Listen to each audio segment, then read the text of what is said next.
तर मला heart शेपच्या chocolate केकची ऑर्डर आली होती आणि कस्टमरनी जो फोटो मला सेंड केला होता तो केक पूर्णपणे ब्लॅक होता.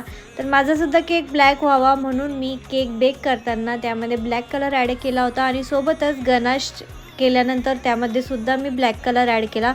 त्यामुळे माझा केक आणि गनाश दोन्ही पण ब्लॅक दिसतोय आणि केकचा फोटो तुम्हाला पुढे व्हिडिओमध्ये दिसणारच आहे.